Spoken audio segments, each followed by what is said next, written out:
Olá, boa tarde. Sou o professor Daniel. Hoje nós teremos uma aula sobre o processo de industrialização. Bem, primeiro eu queria agradecer a presença de todos vocês, certo? É sempre importante para nós aqui, toda a equipe do EducaPE está sempre reunida tentando promover, né, para vocês o melhor possível. Tá? Então a gente agradece muito a participação dos professores, dos alunos que estão envolvidos dentro desse grande projeto. Tá? Então vamos lá começar a nossa aula falando sobre esse processo de industrialização. Eu trouxe para vocês aqui duas imagens que servem para tentar exemplificar, né, o grande processo da formação dos chamados polos industriais. A gente tem um polo industrial em Manaus, na Zona Franca de Manaus, né? E nós temos aqui, ó, um outro polo industrial bem pertinho da gente, dentro da nossa casa, que é o Complexo Portuário de Suape. Para quem não sabe, só a área do Complexo Portuário de Suape, ela é 3 vezes maior do que a cidade de Olinda. Daí você tem a dimensão, né, da importância do desenvolvimento dessa atividade produtiva. Então, a gente vai falar um pouquinho sobre esse processo de industrialização no Brasil. A gente vai tentar analisar aí quais são as principais características que promoveram a formação da indústria no território nacional, como ela apareceu, quais foram os elementos que proporcionaram sua transformação e como ela se encontra atualmente, né? A gente também vai poder identificar as dificuldades e as possibilidades que foram promovidas a partir dela. Então, fica ligado na aula, tem muita coisa interessante para a gente estudar, tá? E a gente está junto aí com vocês nesse momento. Então, se vocês forem tendo dúvidas ao longo da aula, vão anotando, vão mandando mensagem para a gente, porque o que nós queremos é que todos vocês se sintam contemplados, beleza? Então, vamos lá começar, tá? Primeiro, para que a gente possa falar sobre o processo de industrialização no Brasil, a gente tem que fazer aí um histórico, tá? Fazer um pequeno recorte para que se analise de forma melhor esse processo. Aí eu pedi, Mari, dá uma aberturazinha aí da tela para o pessoal. Vê só, quando a gente fala dessa introdução da indústria no Brasil, do desenvolvimento da atividade industrial no território brasileiro, a gente precisa voltar um pouquinho no tempo e analisar ainda nossa estrutura desde o período colonial, né? Na época do Brasil colônia, a gente só tinha aqui o processo, né, de produção manufaturada do açúcar. O desenvolvimento da atividade industrial no Brasil, ele era proibido, né, porque o Brasil era, né, uma colônia portuguesa e por conta disso ele não poderia apresentar concorrência na produção produtiva com Portugal. Então, somente em 1785, né, que a gente vai ter ali, já vai ter ali um alvará, né, proibindo a instalação e funcionamento da indústria. Então, ele vai se estender de 1785 até 1808, com a chegada da família real portuguesa aqui para o território brasileiro. Então, esse alvará é revogado e a partir desse momento nós vamos começar a ter aí a introdução da atividade industrial no Brasil. Só que essa atividade industrial vai estar ligada ainda ao setor sucroalcooleiro. Então, serão as usinas que vão iniciar esse processo de produção industrial. Tá? Em 1844, a gente tem a formação ali da chamada Tarifas Alves Branco, né, com impostos que vão servir ali para barrar, né, a entrada de produtos industrializados de outros países e vão promover o primeiro surto industrial no Brasil. E aí essa é uma prática que hoje a gente conhece muito, né, e sempre se escuta muito falar, chamada de protecionismo, que é quando você acaba protegendo o mercado interno em detrimento desse mercado internacional, fazendo com que o produtor local, né, o industrial local, consiga ali desenvolver sua atividade. Em 1888, a gente vai ter a assinatura da Lei Áurea e o processo de inserção de imigrantes no território brasileiro. Muitos vindos da Europa, né, principalmente da região da Itália, o que vai promover para a gente, posteriormente, a primeira mão de obra, né, para o desenvolvimento da atividade industrial no Brasil. Entre 1880 e 1930, a gente vai ter ali um processo de introdução das chamadas de indústrias de bens não duráveis, são as indústrias de base que vão se alargar aqui no território nacional, e durante o período da Primeira Guerra Mundial, nós vamos ter um segundo surto da atividade industrial com o declínio do comércio mundial. Por que surto? Não é porque ele ficou doido, não. É porque a atividade industrial ela vai ter um ciclo curto. Ela vai expandir, depois ela vai retroceder. Tá? E isso vai ocorrer algumas vezes até que a gente comece a ter, a partir do século XX, a consolidação da atividade industrial no Brasil. Tá? E aí nós passamos para um primeiro momento, né, que foi extremamente relevante para impulsionar o processo de industrialização no Brasil, que foi a crise do café. Então, a atividade cafeeira entre 1850 e 1930, ela vai proporcionar a ampliação da infraestrutura de capital. Vai se gerar muita riqueza com as áreas de lavoura do café. A gente vai começar a ter a introdução dessa mão de obra que vai chegando através da figura do imigrante europeu e a gente vai começando a ter ali a implementação de um mercado consumidor, a gente vai começar a ter o desenvolvimento das fontes de energia e do sistema de transporte, especialmente através das linhas férreas, que serviam para fazer o escoamento da produção agrícola do café para os portos de São Paulo. Então, isso vai impulsionar esse aparelho de infraestrutura que vai permitir o desenvolvimento no futuro da atividade industrial. Em 1929, nós vamos ter a quebra da Bolsa de Valores. E aí essa queda da Bolsa de Valores de Nova York vai, de certa forma, nos servir muito. Por quê? Porque nos anos posteriores nós vamos passar por um processo de escassez de importação.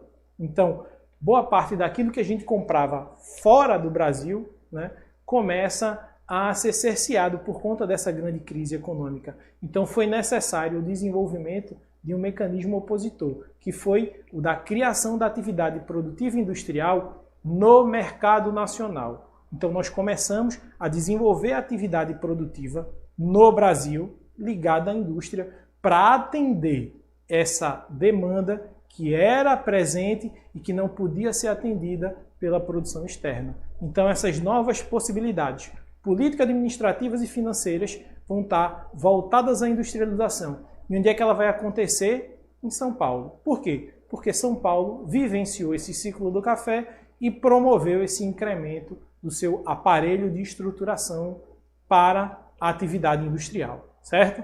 Então, a gente segue e analisa nossa primeira fase para a produção industrial, tá? Com a intervenção estatal. Nós vamos ter aí no governo de Getúlio Vargas o período de implementação das bases do nosso primeiro ciclo industrial, entre 1930 e 1945 e depois de 51 a 54. Então, nesse momento nós vamos começar a ter grandes investimentos estatais na ampliação de indústrias de base. A gente vai ter a CNS, que é a Companhia Siderúrgica Nacional, a gente vai ter a implementação da Petrobras, nós vamos ter o surgimento da Chesf, a gente vai começar a ter a presença de capitais vindos do setor brasileiro, do governo brasileiro, para financiar, né, essa primeira atividade industrial no Brasil. Tanto é que até hoje, essas indústrias, que são indústrias ligadas ao setor produtivo de base, elas ainda estão presentes no Brasil. E por que se iniciou, né, o processo industrial brasileiro a partir dessas indústrias de base? Porque elas fomentam matéria-prima industrial para outras indústrias. Elas servem como preparativo, como modelo para impulsionar o crescimento e o desenvolvimento de outras atividades industriais. Então ela é a base, tá? E aí, no final da Segunda Guerra Mundial, a gente vai começar a ter a implantação das chamadas indústrias substitutivas. São indústrias que vão ser criadas no Brasil para substituir o processo de importação de produtos para o Brasil. E isso vai promover a expansão, né, desse mercado. E aí, no pós-Segunda Guerra Mundial, a gente vai começar a ter aí no território brasileiro a chegada de algumas empresas multinacionais que vão também trazer para cá o seu processo produtivo. Por quê? Porque o Brasil estava ainda atrelado ao desenvolvimento da indústria de produção. Ele não tinha aparato tecnológico para o desenvolvimento, por exemplo, de indústrias de bens de capital, que apresentam uma dinâmica tecnológica maior, um valor agregado maior dentro do seu produto, tá? Então, isso é uma característica que vai estar muito latente nesse primeiro ciclo, a partir de 1930, com Getúlio Vargas, quando a gente vai ter a substituição das produções, tá? Entre 56 e 61, a gente passa por um outro momento, que é o do governo de Juscelino Kubitschek, tá? Nessa fase, a gente começa a ter aí a introdução de um crescimento mais vultoso do processo industrial brasileiro. A gente começa a ter um planejamento sobre as áreas industriais no Brasil. A gente tem aí o surgimento da cidade de Brasília, né, que vai servir de carro-chefe para mostrar esse ciclo desenvolvimentista do território brasileiro, onde ele vai promover essa expansão. Então, inicialmente, é criado o chamado Plano de Metas. E esse Plano de Metas ele vai trazer grandes investimentos estatais, né, em setores de energia e de transporte. Energia por quê? Porque a produção de energia ela é fundamental para o desenvolvimento da atividade industrial. Quanto maior a criação de áreas de fornecimento de rede de energia, maior é a possibilidade da implementação da atividade industrial. A indústria precisa de elementos específicos para que ela possa existir. E a fonte energética é uma delas, né? A gente vai ter aí uma entrada maciça desse capital, de um capital estrangeiro, né, em novos setores industriais. É, por exemplo, quando a gente começa a ter no Brasil a introdução do setor automotivo. Então, os automóveis, os eletrodomésticos, a gente vai ter aqui a chegada de máquinas e equipamentos químico e farmacêutico. Tudo isso vem desse período. Por exemplo, nesse momento que a gente vai ter a chegada aqui de indústrias como a Volkswagen, né, que vai promover ali o seu processo de produção de veículos. E a gente vai ter um carro que vai ser símbolo durante muito tempo no território nacional, que é o Fusca, tá? Então, a gente também vai ter uma consequência desse processo, que é o aumento da dívida externa, a geração de inflação e a concentração industrial na região sudeste.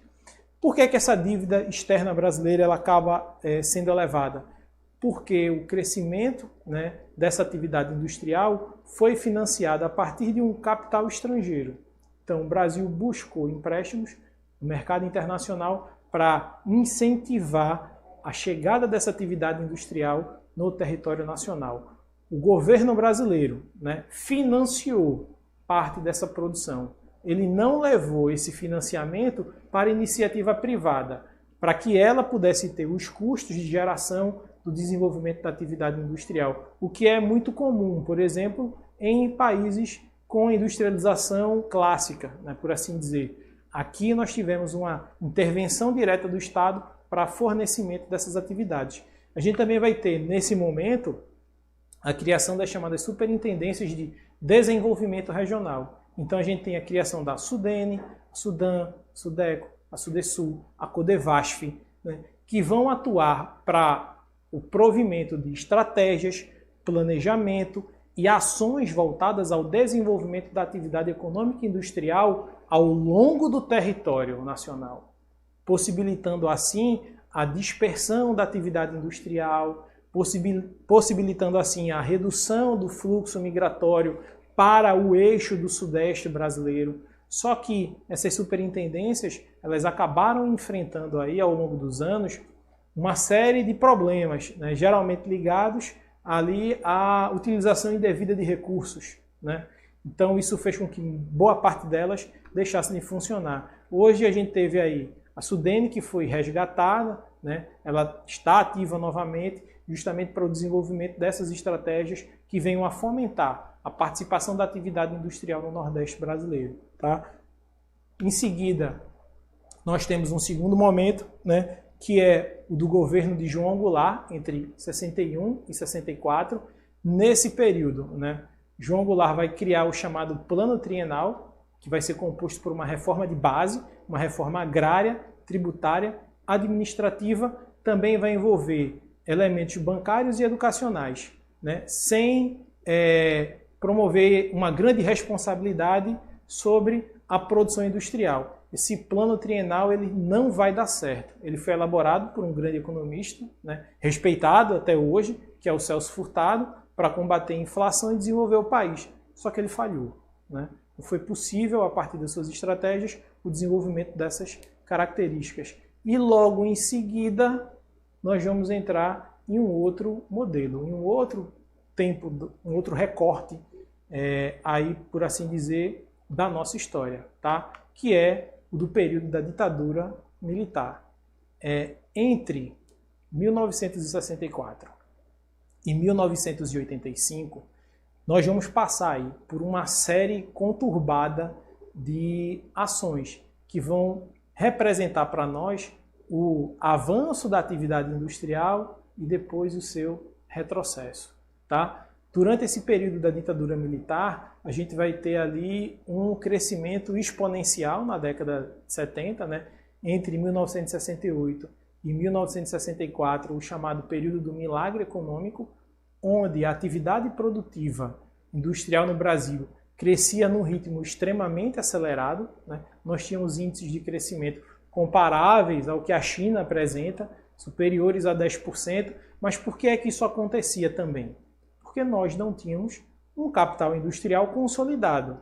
E aí esse capital industrial começou a se consolidar a partir dos anos 60, levando-se em consideração tudo aquilo que já vinha sendo implementado. E aí ele passa por um surto, né? E aí por que um surto? Porque ele tem um período de crescimento acelerado.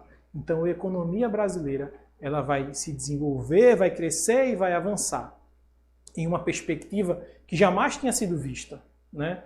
E isso vai fazer com que boa parte dos brasileiros comecem a olhar esse período da ditadura militar de maneira diferenciada. Por quê? Porque a gente tem crescimento econômico, tem geração de emprego, tem geração de renda, e isso faz com que o olhar sobre o regime ditatorial no Brasil acabe ficando em segundo plano. A gente vai ter uma política industrial que vai estar voltada à internacionalização e à estatização da economia nacional. Então, boa parte das empresas estatais, e aí vocês perguntam, o que é uma empresa estatal? É aquela empresa cujo capital, né, o pertencimento dela é do Estado, é do governo.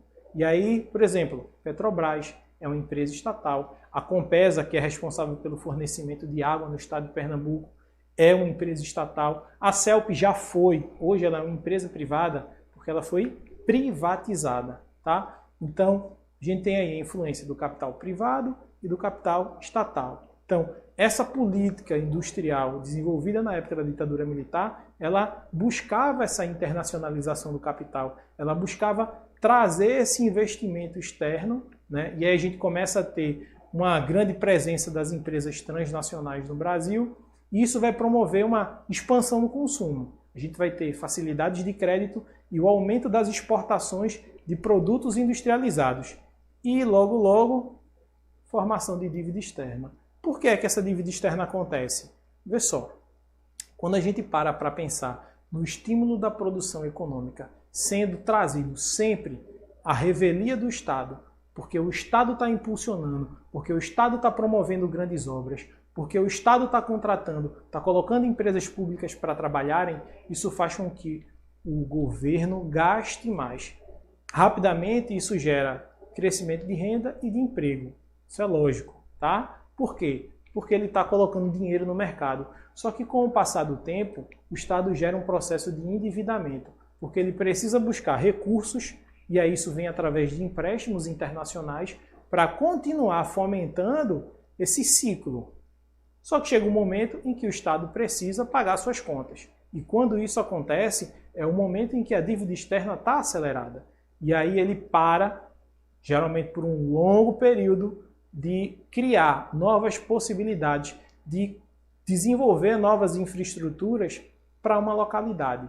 Então a gente acaba entrando, né, em períodos onde a atividade industrial diminui, onde a renda diminui e onde o acesso a bens e serviços também diminui. Tá? Então, um outro elemento foi muito importante nesse período da ditadura militar no desenvolvimento da atividade industrial, entre 73 e 79, que foi a da formação da chamada crise do petróleo e o aumento dos juros internacionais. Bem, o Brasil ele tem a Petrobras, né, grande produtora de petróleo no mercado internacional, e que passou por uma grave crise nesse período provocada por essa crise do petróleo. Essa crise do petróleo não aconteceu aqui não, aconteceu no Oriente Médio, né? Os principais países produtores de petróleo. Isso fez com que o preço do produto, né, mudasse ao longo do tempo, e aí o Brasil se tornou refém disso. Por quê? Porque ele deixou de exportar, né, de gerar riqueza com o petróleo que ele mandava para fora. E aí nós criamos aqui o chamado Plano Proálcool, que foi para desenvolver uma nova matriz energética. Tanto que ela voltou a ser estimulada, né, nos anos 2000, e aí hoje a gente tem os carros que funcionam bicombustível, álcool e gasolina, tá? E aí esse processo de redução das exportações gera redução de capital interno. Consequentemente, faz com que os salários dos brasileiros diminuam. Essa redução de salário gera o aumento da pobreza, a formação da desigualdade e a produção da exclusão social. Então, esses elementos, eles mostram para a gente que durante essa fase, durante esse período da ditadura militar no Brasil, a gente passa por um momento de pico com o desenvolvimento da atividade industrial, só que uma atividade industrial que foi financiada por um dinheiro que a gente não tinha e que foi cobrado ao longo do tempo e que no final deixou uma série de sequelas. Trouxe para a gente aí uma série de situações que precisaram ser diluídas nas décadas seguintes. Tá? Gente, se vocês tiverem dúvida, quiserem saber alguma coisa, vão mandando perguntas aqui para a gente, tá certo? Porque vai ser a partir dessas perguntinhas que geralmente a gente consegue tirar uma dúvida-chave que vai fazer com que você entenda melhor o assunto, tá certo? Vamos avançar aqui. Nas últimas décadas, né, a gente tem aqui no século XX a figura de uma série de políticas que foram implementadas a partir dos anos 80. Então, os anos 80 são considerados uma década perdida. Por quê? Porque vários planos de desenvolvimento econômico foram introduzidos no Brasil, né? Só que nenhum deles deu certo. E isso foi ocasionado por um quadro político. A gente tinha uma mudança, né, do regime da ditadura militar e a reintrodução, né, no final dos anos 80 a um processo de redemocratização. Isso faz com que todo o ciclo produtivo no Brasil ele comece a capengar durante uma década inteira. Então esses planos econômicos tinham a finalidade de fazer com que a taxa de juros fosse reduzida, a inflação fosse reduzida e o consumo fosse trazido de volta para as famílias brasileiras.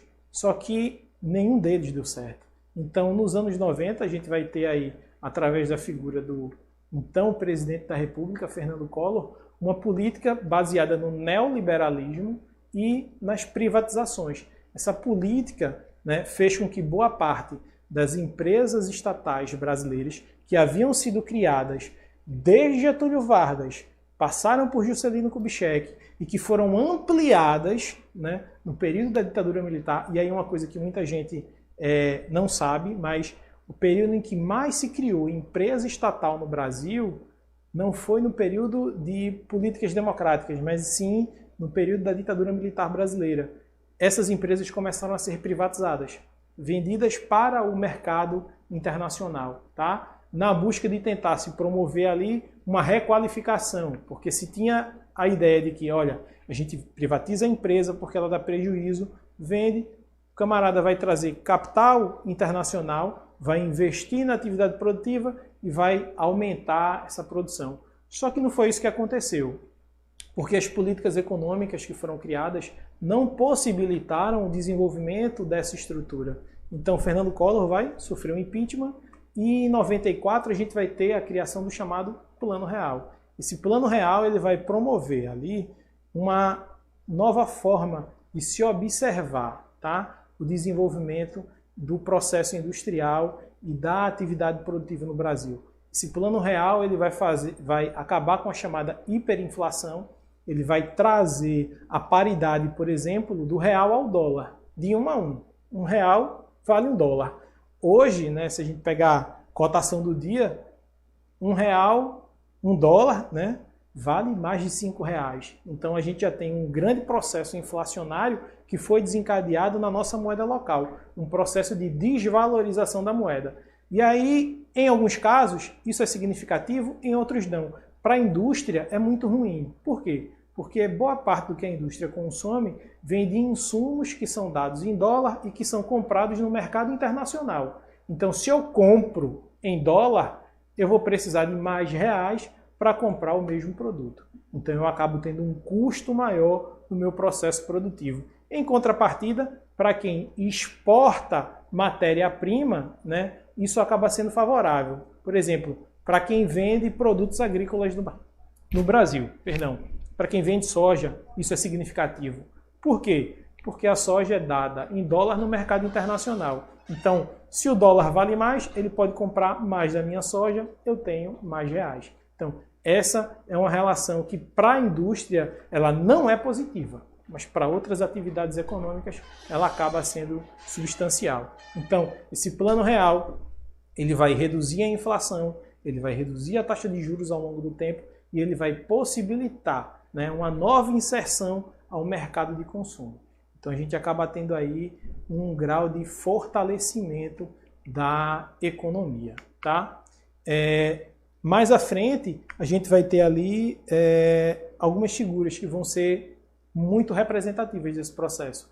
Fernando Henrique Cardoso, por exemplo, ele vai desenvolver um processo de ajuste de contas públicas e a adoção de medidas políticas e jurídicas de apoio ao microempreendedor da atividade industrial e da pequena indústria. A gente também vai começar a ter a chegada de um capital estrangeiro que vai possibilitar o investimento, né, do capital de risco no setor industrial. E isso vai ser atraente, porque vai acabar promovendo a abertura ao Brasil a chamada globalização da produção econômica. Então a gente vai estar lançado no mercado internacional e a economia começa a ser introduzida em um outro patamar no Brasil. O desenvolvimento da atividade industrial ele começa a ser reflexo, né, dessa grande circulação econômica global. Então, isso vai promover o fortalecimento, né, a partir de uma estrutura política que vai estar consolidada no Brasil.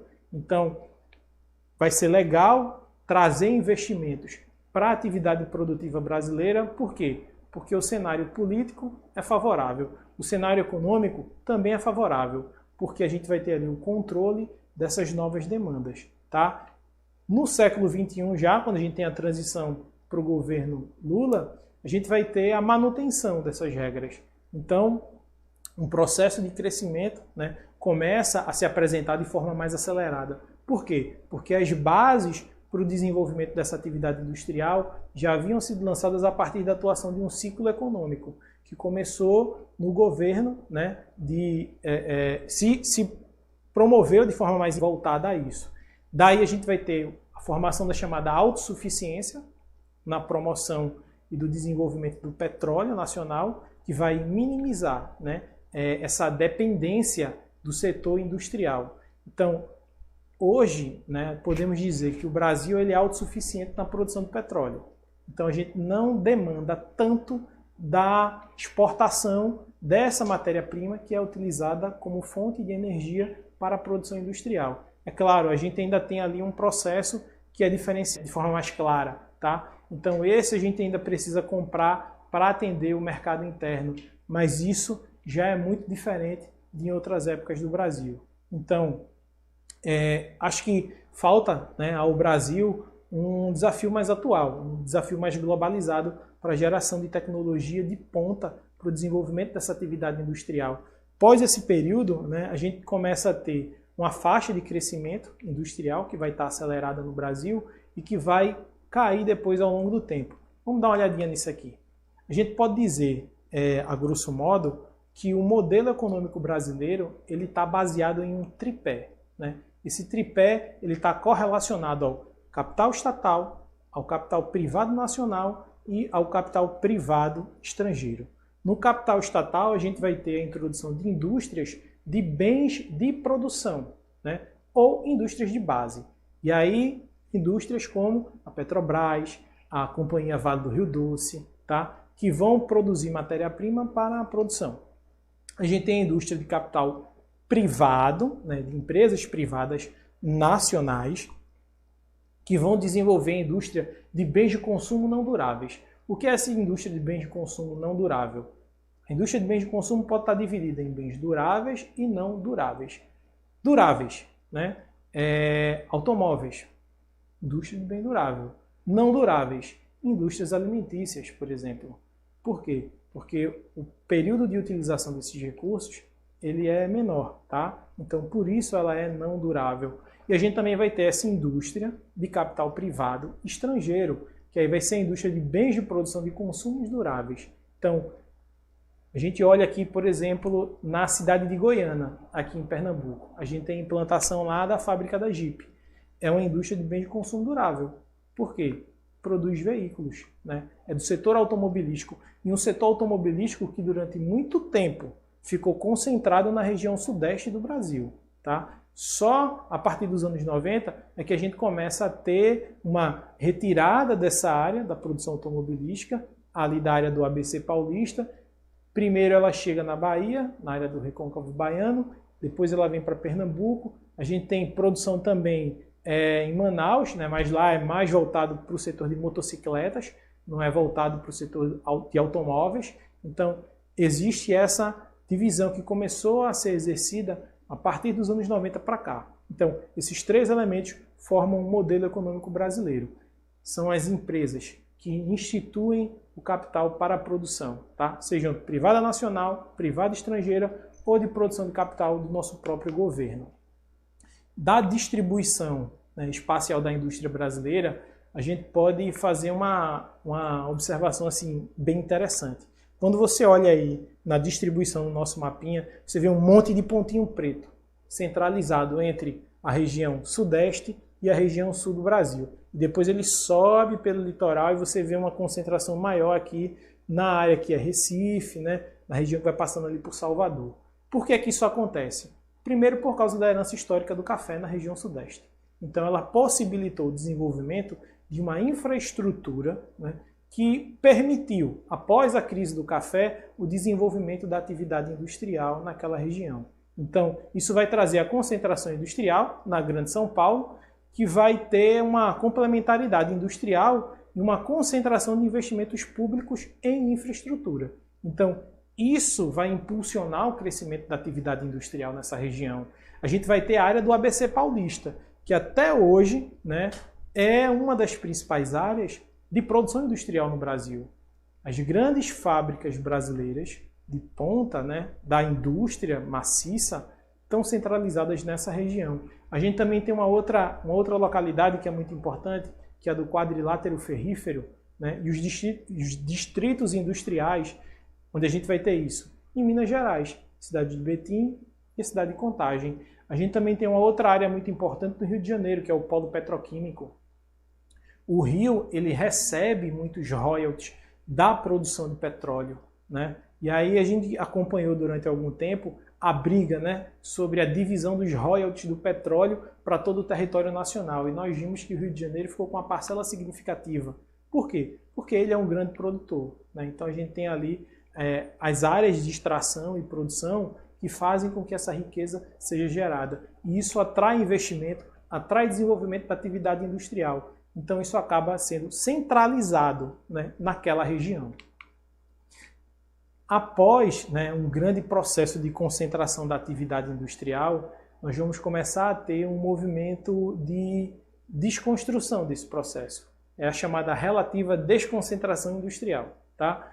Não é que isso vá promover assim, uma forma tão significativa que vá tirar da região sul e sudeste o centro da produtividade industrial. Não, mas a gente começa a perceber um processo que vai atenuar isso aí. Nos anos 70, a gente começa a ter uma dispersão desses investimentos para o interior de São Paulo. Por quê? Porque até então tudo estava centralizado na região metropolitana de São Paulo. Então outras regiões vão começar a receber esse investimento, esse capital industrial. Por quê? Porque as cidades vão começar a ficar saturadas, né?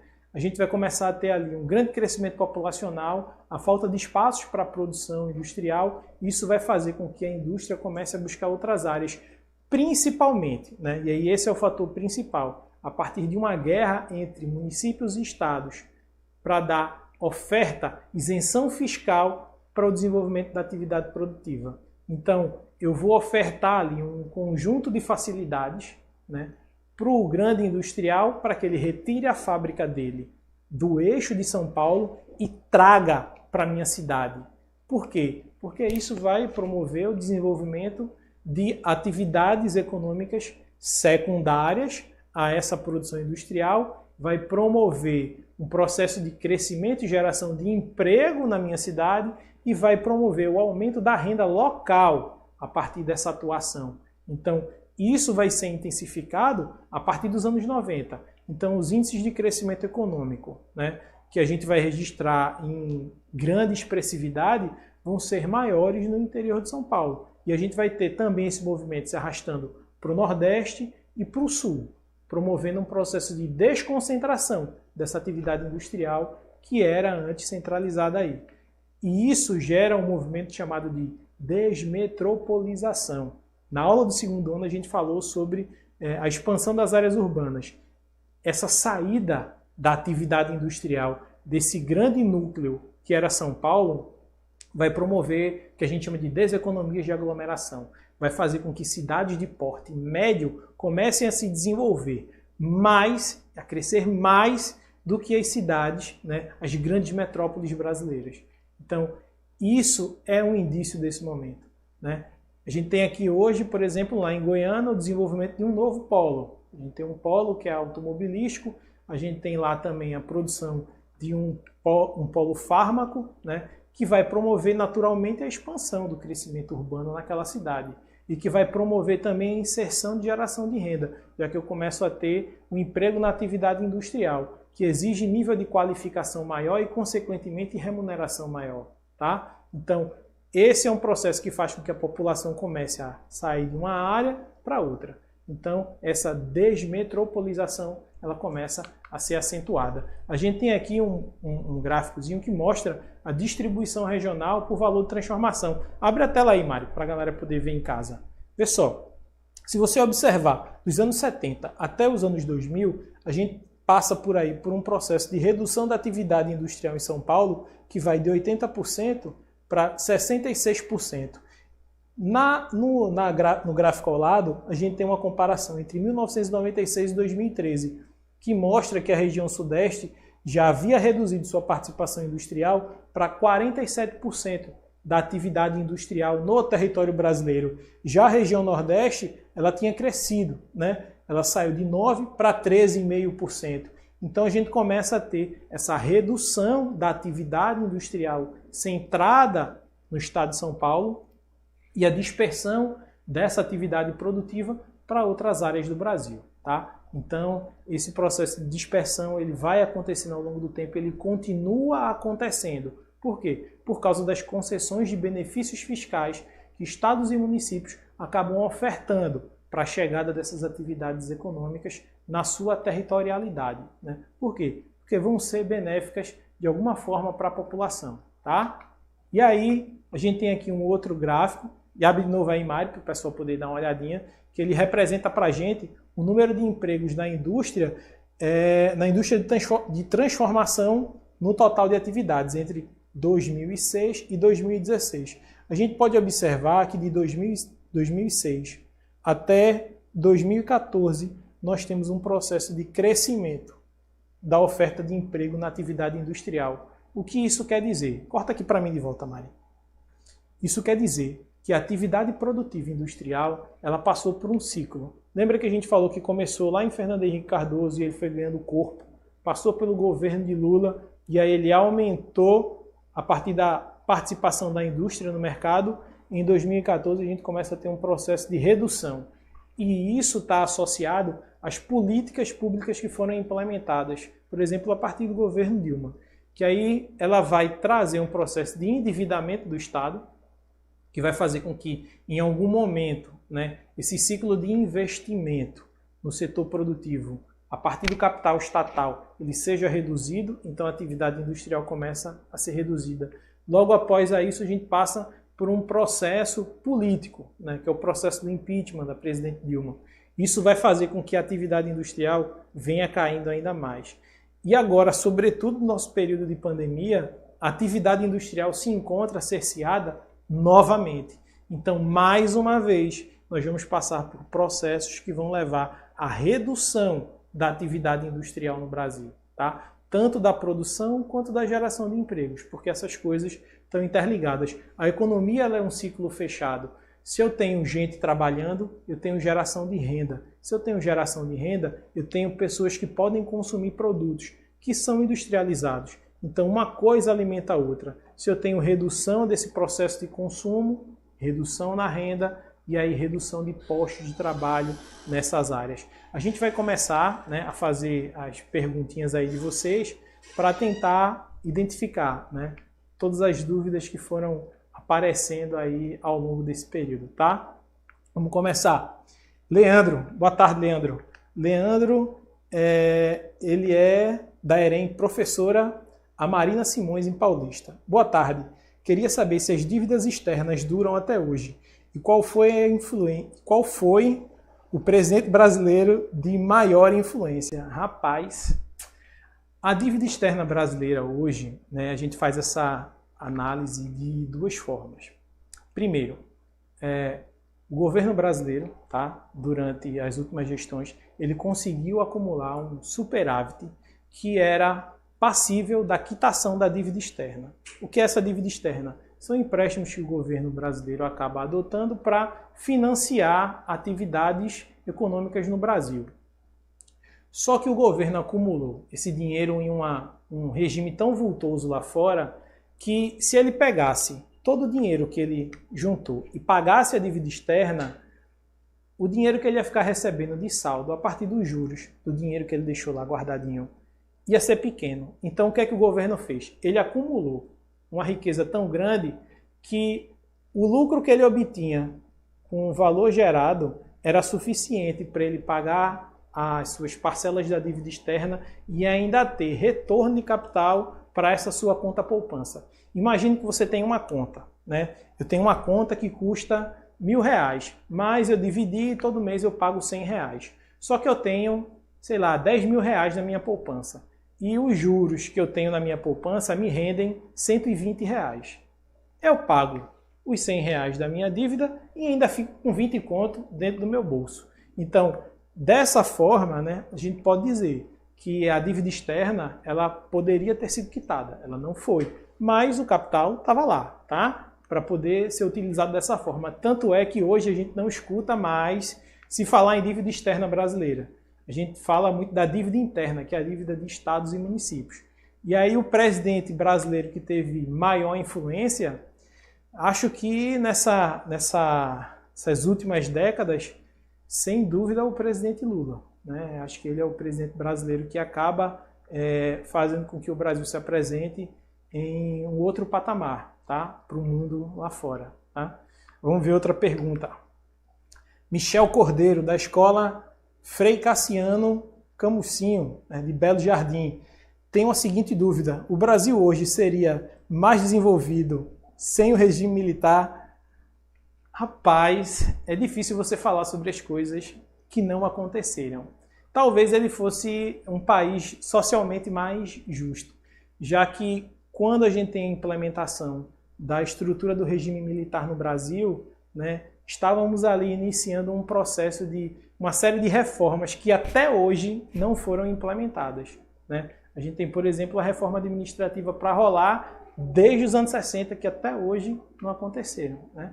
Então, assim, talvez o Brasil fosse um país melhor se ele acompanhasse esse desenvolvimento da atividade industrial que já vinha existindo. Agora é muito difícil fazer uma afirmação sobre isso, porque não dá para a gente dizer o que viria depois, né? Guilherme de Petrolina, sobre a política de Juscelino Kubitschek, Taylorismo e Fordismo entra nessa política? Vê só, Taylorismo e Fordismo são etapas, né, do processo do desenvolvimento da indústria. O Taylorismo está ligado à primeira revolução industrial. O Fordismo está ligado à segunda revolução industrial. Então, quando Juscelino Kubitschek começa a expandir o setor automotivo brasileiro, ele faz uma política fordista, tá? Tanto da sua estrutura quanto do seu processo de organização da atividade industrial. Então, o Taylorismo não, mas o Fordismo sim. Ele está inserido dentro da política de produção industrial adotada por Juscelino Kubitschek. Eita, pergunta grande danada. Vamos lá. Professora Carmen, da escola Dom Avelar, do C3 em Petrolina. a colonização portuguesa e espanhola do século XVI havia se limitado quase que exclusivamente à América. No século XIX, porém, a necessidade de expansão dos mercados consumidores, de produtos manufaturados e de controle sobre as regiões fornecedoras de matéria-prima deu início à nova corrida colonial, empreendida principalmente pelas potências industriais da Europa. Certíssimo! Explique a diferença fundamental entre colonialismo europeu exercido no século XVI e o neocolonialismo exercido no século XIX. A diferença básica entre esses dois elementos estão ligadas no processo de produção das colônias, né? O colonialismo clássico ele está ligado a atividades de produção agrícola. Então, a geração de riqueza vem a partir do desenvolvimento da prática agrícola. No neocolonialismo do século XIX, a gente tem aí a introdução do desenvolvimento da Revolução Industrial. Essa Revolução Industrial vai buscar mercado consumidor. Então, eu não preciso só, né, de um país que me forneça matéria-prima, mas eu também preciso de um país que me forneça cliente. E aí o Brasil entra num ciclo com Portugal, no momento em que os ingleses começam a ter controle sobre Portugal, né? Um controle político, né? Por assim dizer, na área de entorno. Então isso faz com que o Brasil também se torne, né, um cliente do mercado produtivo europeu da Inglaterra. Então isso é muito comum, porque quando a família real portuguesa vem para o Brasil e a gente tem o fim do Pacto Colonial, nós ainda temos uma ligação muito estreita com o comércio com os ingleses. A gente não podia, por exemplo, fazer comércio com outras nações. Não dava para comprar dos franceses porque eles eram brigados. Então a luta do neocolonialismo está muito mais voltada à presença de novos mercados consumidores e de uma base nova de clientes para estender o seu processo de produção industrial. Tá? Mas a pergunta, show de bola. Podemos dizer, então, que a economia brasileira só ficou fortalecida após o Plano Real? Mande um abraço para os alunos da escola Teófilo Severino de Arruda, de Frei Miguelinho. Um abraço, pessoal. Tudo de bom para vocês e todo mundo em casa, viu? Pelo amor de Deus, ninguém indo para a rua, não. Vê só. O Plano Real ele serve para consolidar, né, esse momento do crescimento econômico brasileiro e do desenvolvimento de novas possibilidades para a atividade industrial. Porque tudo aquilo que aconteceu antes era base, era introdução, tá? Então a introdução vem, a gente forma uma base para a produção industrial brasileira, só que essa base ela precisa se fortalecer. E ela é fortalecida a partir do desenvolvimento dessa relação com o Plano Real, que vai impulsionar para a gente esse crescimento, tá? Alice, né? Alice Derem, Mendo Sampaio de Catende. Eu tenho uma dúvida. O aumento do dólar atualmente é ruim para o Brasil? Vê só, para o setor da produção industrial e aí sempre existem as duas faces da mesma moeda. Para quem produz e para quem importa elementos tecnológicos é horrível. Para a gente, por exemplo, eu quero comprar um iPhone novo. Eu não tenho um iPhone não, gente, isso é muito caro. Mas quem tem, quem pode comprar, paga mais caro, tá? Por quê? Porque a cotação é dada em dólar. Agora, quando você quer exportar, e aí a galera lá de Petrolina que exporta essas frutas para o mercado internacional, para o produtor de lá não é ruim não, para o produtor de lá é bom. Porque o dólar convertido em real gera mais real, o que pode gerar uma compra maior da sua produção. Então o cara que está lá fora está pagando menos pelo produto que sai daqui, tá, gente? Então, eu agradeço a participação de todos vocês. A gente encerra a nossa aula por hoje e eu espero encontrá-los logo, logo. Um abraço aí para todos os professores da Rede Estadual de Pernambuco e nós aqui do EducaPE agradecemos a participação e colaboração de todos vocês.